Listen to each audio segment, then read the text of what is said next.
നേരത്തെ ഒരുപാട് തവണ അല്ലെങ്കിൽ കഴിഞ്ഞ ആഴ്ചയിലൊക്കെ ചർച്ചയായ ഒരു വാർത്തയിലേക്ക് അതിന്റെ അപ്ഡേറ്റിലേക്കാണ് നമ്മൾ പോകുന്നത്. പറഞ്ഞു വരുന്നത് ക്ഷേമ പെൻഷൻ തട്ടിപ്പിനെ കുറിച്ചാണ്. ആ തട്ടിപ്പിൽ സഹകരണ വകുപ്പ് അന്വേഷണം ശക്തമാക്കുമെന്ന വാർത്ത വരുന്നു. ഗുണഭോക്താക്കൾക്ക് പെൻഷൻ നേരിട്ടെത്തിക്കുന്നതിലെ ക്രമക്കേടും സഹകരണ ബാങ്ക് ജീവനക്കാർക്കെതിരായ പെൻഷൻ സംബന്ധിച്ച പരാതികളിൽ അന്വേഷണം നടത്തുകയും ചെയ്യും. മരിച്ചവരുടെ പേരിൽ ക്ഷേമ പെൻഷൻ തട്ടിപ്പ് നടത്തിയതിൽ സഹകരണ സംഘം ഏജന്റുമാരുടെ പങ്കാണ് പ്രധാനമായും പരിശോധിക്കുന്നത്. തിരുവനന്തപുരത്ത് നിന്ന് വിശദാംശങ്ങളുമായി വീണ്ടും ചേരുന്ന ദേവി ജയശങ്കറാണ്. Jayashankar, good morning. വളരെ വിചിത്രമായ കാര്യങ്ങളാണ് ഇതുമായി ബന്ധപ്പെട്ട് സംഭവിച്ചിരിക്കുന്നത്. വലിയ വരുമാനമുള്ളവർ, ഗസറ്റഡ് റാങ്കിലുള്ളവർ, ഇവരൊക്കെ പെൻഷൻ കൈപ്പറ്റിയിരിക്കുന്നു. ഒപ്പം തന്നെ അവിവാഹിതകൾക്കുള്ള പെൻഷനും വിധവാ പെൻഷനും ഒരേ സമയം കൈപ്പറ്റിയവരുമുണ്ട്. അപ്പോൾ ഇതുമായി ബന്ധപ്പെട്ട് എന്തൊക്കെ കാര്യങ്ങളാണ് ഇനി പ്രധാനമായും പരിശോധിക്കുന്നത്? കാരണം ഈ സഹകരണ സംഘം ഏജന്റുമാരുടെ ഒരു പങ്കില്ലെങ്കിൽ ഇത് ഈ രീതിയിൽ നടക്കുമോ എന്നൊരു ചോദ്യം ഉയർന്നതിൽ നിന്നാണോ കൂടുതൽ പരിശോധന ഇനി പോകുന്നത്?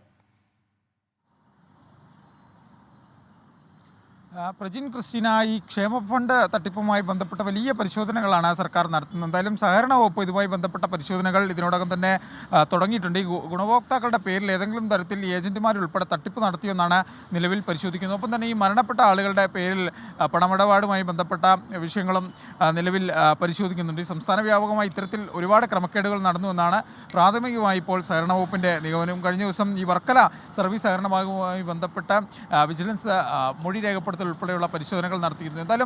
സർക്കാർ ഈ കാര്യം വിടാൻ ഉദ്ദേശിക്കുന്നില്ല. സർക്കാർ പല തലത്തിൽ സർക്കാർ ഉദ്യോഗസ്ഥരെ പൂട്ടുക, അതിനൊപ്പം തന്നെ അനർഹരായവരെ ഈ പട്ടികയിൽ നിന്ന് പിടിക്കുക എന്നൊരു നിലപാടുമായിട്ടാണ് സർക്കാർ മുമ്പോട്ട് പോകുന്നത്. വിവിധ തലത്തിലുള്ള അന്വേഷണങ്ങൾ നടക്കുന്നു. അധികം വൈകാതെ വിജിലൻസ് അന്വേഷണം വരും. ഈ പട്ടികയിൽപ്പെട്ട സർക്കാർ ഉദ്യോഗസ്ഥർ ഉൾപ്പെടെയുള്ള ആളുകളുടെ പേര് വരും. അതിനുശേഷം ഈ തദ്ദേശ തെരഞ്ഞെടുപ്പൊക്കെ ആകുമ്പോഴേക്കും ഏകദേശം അനർഹരെ പൂർണ്ണമായിട്ട് ഒഴിവാക്കാനാണ് സർക്കാരിൻ്റെ പദ്ധതി.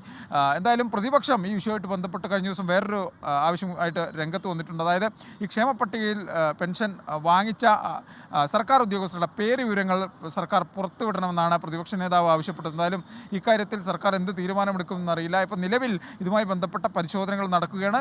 അന്തിമ പരിശോധനയ്ക്ക് ശേഷം മാത്രം ഏറ്റവും കൃത്യമുള്ള വ്യക്തതയുള്ള ലിസ്റ്റ് നൽകാമെന്നാണ് സർക്കാരിൻ്റെ ഒരു നിലപാട്. അപ്പോൾ പ്രതിപക്ഷത്തിന് സർക്കാർ എങ്ങനെ മറുപടി പറയുമെന്ന് നോക്കാം. ഇതിൽ വകുപ്പ് തല നടപടിയെടുക്കുമെന്ന് ചില സൂചനകൾ കഴിഞ്ഞ ദിവസം വന്നിരുന്നു. അതിൽ സർക്കാർ തീരുമാനം എന്താണെന്ന് അറിയാനുണ്ട്. ഒപ്പം തന്നെ വിഷയത്തിൽ വിജിലൻസ് അന്വേഷണം വരുമോ ഇല്ലയോ എന്നും അറിയാനുണ്ട്. എന്തായാലും ധനമന്ത്രി പറഞ്ഞത് സംഭവം വിജിലൻസ് അന്വേഷിക്കണം എന്നൊക്കെ തന്നെയാണ്. അപ്പോൾ വിജിലൻസ് ഇത് ഏറ്റെടുക്കുമോ എന്ന് അറിയണം. അങ്ങനെ ആകെ മൊത്തത്തിൽ ഇനി കുറേ കാര്യങ്ങൾ നടക്കാനുണ്ട്, കുറേ കള്ളന്മാർ പുറത്തു വരാനുണ്ട്. ക്രിസ്റ്റീന, പ്രജിൻ.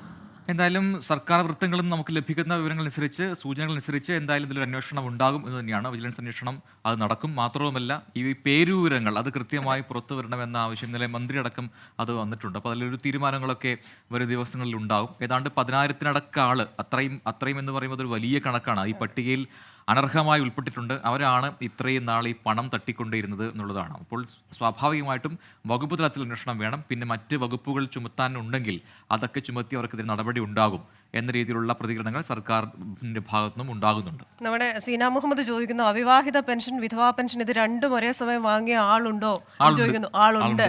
കാരണം കഴിഞ്ഞ ദിവസമൊക്കെ വാർത്ത ശ്രദ്ധിച്ചാൽ മനസ്സിലാകും. അതുപോലെ തന്നെ BMW കാർ ഉള്ളവർ പോലും ഇത് കൈപ്പറ്റി എന്ന് മനസ്സിലാക്കുന്നു. അതിൻ്റെയൊക്കെ ഒരു സ്ക്രാച്ച് മാറ്റാനുള്ള പൈസ പോലും ഈ പാവങ്ങൾക്ക് ലഭിക്കുന്നില്ല. പക്ഷെ അതാണ് ഈ രീതിയിൽ ദുരുപയോഗം ചെയ്യുന്നത്. 1,600 രൂപ ആണ് ഈ മാസ ക്ഷേമ പെൻഷനായിട്ട് ലഭിക്കുന്നത്. അതുപോലും തട്ടിയെടുക്കുന്നു പറയുമ്പോൾ, അതും ഈ ഉന്നത സ്ഥാനത്തുള്ള ആൾക്കാർ, നന്നായി വലിയ ശമ്പളം വാങ്ങുന്ന ആൾക്കാർ, വലിയ വീടുള്ള ആൾക്കാർ, ഈ പറയുന്നത് പോലെ ആഡംബര കാറുള്ള ആൾക്കാർ, ഇവരൊക്കെയാണ് ഈ പട്ടികയിൽ ഉൾപ്പെട്ടിട്ടുള്ളതെന്നാണ് ഇതിൻ്റെ ഏറ്റവും പ്രധാനപ്പെട്ട നമ്മളെ ഞെട്ടിപ്പിച്ച കാര്യവും. അതെ, ഇവിടെ ഈ പറയുന്നത് പോലെ അവധിയുടെ കാര്യത്തിൽ വീണ്ടും ചോദിക്കുന്നുണ്ട്. അവധി ഇതേ നമ്മുടെ സ്ക്രീനിൽ കാണാം. 5 ജില്ലകൾക്കാണ് അവധിയുള്ളത്. മലപ്പുറം, കോഴിക്കോട്, വയനാട്, കണ്ണൂർ ജില്ലകളിൽ റെഡ് അലർട്ട്. വയനാട്, ഇടുക്കി, പത്തനംതിട്ട, കോട്ടയം, കണ്ണൂർ ജില്ലകളിലാണ് അവധിയുള്ളത്.